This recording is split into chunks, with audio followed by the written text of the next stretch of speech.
कहते हैं जैसे इंसान मिट्टी से बना है वैसे ही ईश्वर ने जिन्नों को आग से बनाया है। पर जिन्नों को भी जिद हुई और वे इंसानों के बीच में आने लगे। हेलो दोस्तों, गोल्डन वॉइस हिंदी कहानियों में आपका स्वागत है। आज की कहानी का नाम है कब्र की मिट्टी। ये वाकया मैंने एक बुजुर्ग मुस्लिम से सुना था, जिसे कहानी का रूप देकर आपके सामने प्रस्तुत कर रही हूँ। और अगर आप मेरी कहानियों के नए श्रोता हैं तो कृपया चैनल को सब्सक्राइब कीजिए और अगर कहानी पसंद आए तो कहानी को लाइक भी कीजिए। ये कहानी मैं उन बुजुर्गवार मुस्लिम के मुख से ही आपको सुनाऊंगी। वे बोले कि ये बात जब की है जब मेरी नई नई शादी हुई थी। एक रात मैं अपनी नई नवीली बेगम के साथ कमरे में बातचीत कर रहा था। तभी उनके भाई का फ़ोन आ गया और कमरे में नेटवर्क नहीं होने की वजह से वे बाहर जाकर बात करने लगी। तभी उन्होंने देखा कि घर का हमारा पुराना नौकर सैफ एक बड़ी थाली में खाना सजाकर घर के पीछे की तरफ जा रहा था। बेगम भी उसके पीछे पीछे बातें करती हुई चलती गईं और शायद उनके मन में कोई कौतूहल था कि वहाँ वे खाना किसके लिए लेके जा रहा है। पर तभी सैफ ने बेगम को भी वहाँ देख लिया तो वे बोल पड़ा कि बेगम साहिबा, आपको किसी ने बताया नहीं कि रात में यहाँ नहीं आना है? बेगम एक तो अपने भाई से बात कर रही थी तो उन्होंने चुपचाप वहाँ से चले जाना ही ठीक समझा।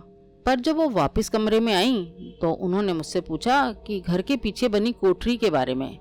तो मैंने उन्हें टालते हुए कहा कि बस तुम उस तरफ मत जाना, वैसे ऐसा कुछ खास है भी नहीं वहाँ। तो उन्होंने जिद की कि कुछ तो है वहाँ, आपको मुझे बताना चाहिए।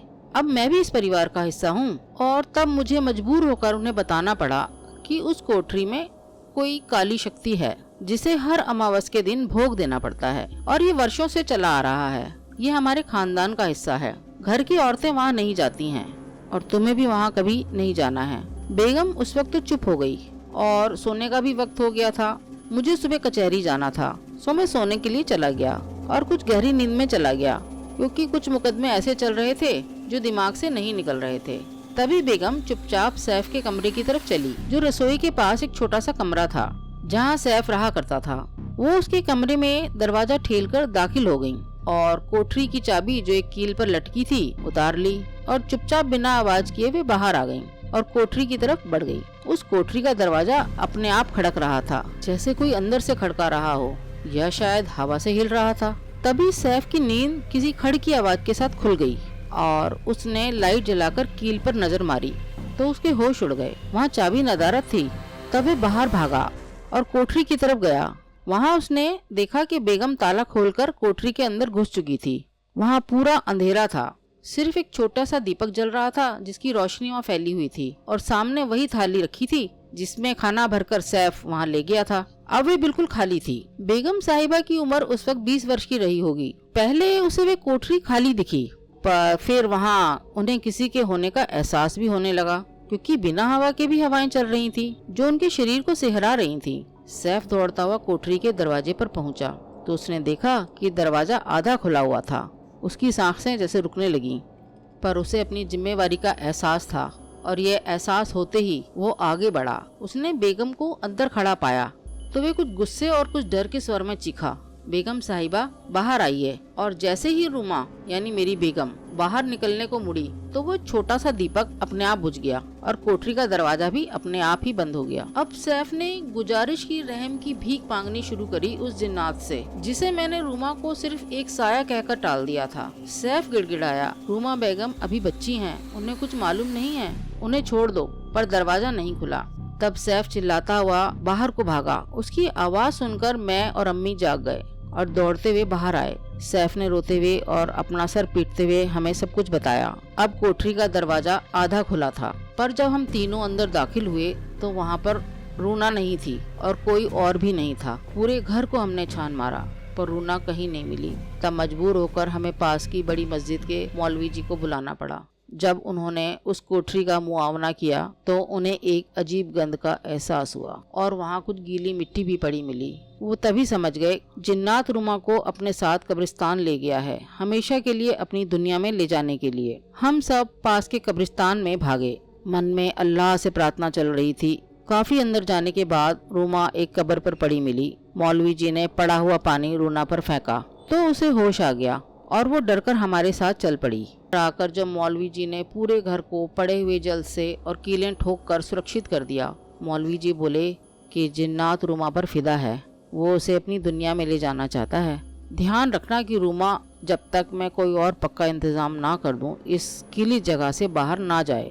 पर तब तक जिन्नात अपना काम कर चुका था। उसने मेरे शरीर पर चुपचाप अपना कब्जा बना लिया था।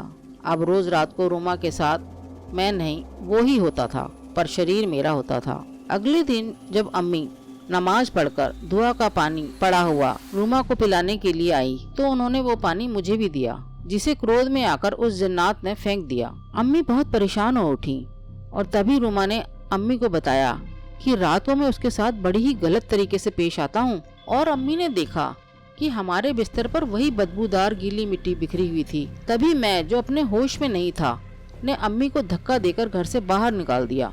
रूमा ने जब मेरा ये रूप देखा तो आईने में उसकी दृष्टि पड़ी। उसने वहाँ मेरे एक्स के बजाय जिन्नात के एक्स को देखा और उस जिन्नात ने उसे अपनी तरफ खींचना चाहा तो रूमा वहीं बेहोश होकर गिर पड़ी। अम्मी सीधे मौलवी जी के पास पहुंची। अब तक मौलवी जी ने पूरी लड़ाई की तैयारी कर ली थी। जब वो दोनों घर पहुंचे तो वहाँ रूमा और मैं दोनों ही नहीं थे। मौलवी जी तेज कदमों से चलते हुए और कुरान की आयतें बोलते हुए कब्रिस्तान में पहुंचे। उस वक्त शाम के 7 बजे होंगे। ढूंढने पर रूमा और मैं उसी कब्र के पास पाए गए जहां मौलवी जी ने पानी पड़कर हम पर फेंका तो मेरे अंदर का जो जिन था वे उनके ऊपर हमला कर बैठा और मौलवी जी को नीचे पटक दिया। मौलवी जी तेजी से उठे और दोबारा पानी छिड़कना शुरू कर दिया। अब तक रूमा भी होश में आ चुकी थी और उसे पूरा वाकया भी अब साफ हो चुका था कि जिन्नात का इरादा क्या है। उसने मौलवी जी के हाथ से जल का बर्तन छीन लिया और अपने को उसमें पूरा भिगो दिया और कुरान की आयतें भी साथ साथ पढ़ने लगी। मौलवी जी को कुछ निजात मिली। जिन्नात मेरे पर हावी था। वो बोला कि रूमा, मैं तुमसे बहुत प्यार करता हूँ। तुम्हारी जिस्मानी खुशबू का मैं दीवाना हूँ। मैं तुम्हें अपनी दुनिया में ले जाऊंगा और बहुत खुश रखूंगा।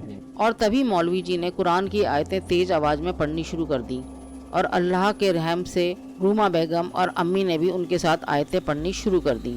एक तो पवित्र आयतों का स्वर और उन तीनों के पक्के आत्मविश्वास ने उस जिन्नात को मेरा शरीर छोड़ने पर मजबूर कर दिया। उसके निकलते ही मैं धड़ाम से उस कब्र पर ही गिर पड़ा और होश आते ही हम चारों बिना पीछे मुड़े देखे तेजी से अपने घर की ओर बढ़ चले। अगले दिन सबसे पहले मजदूर बुलाकर हमने उस कोठरी को तुड़वाया और वहाँ एक पवित्र सा स्थान बनाकर कुरान को रखा गया और लगातार कुरान का पाठ वहाँ कराया गया ताकि फिर किसी जिन्नात की हिम्मत ना हो सके हमारे घर की तरफ देखने की भी।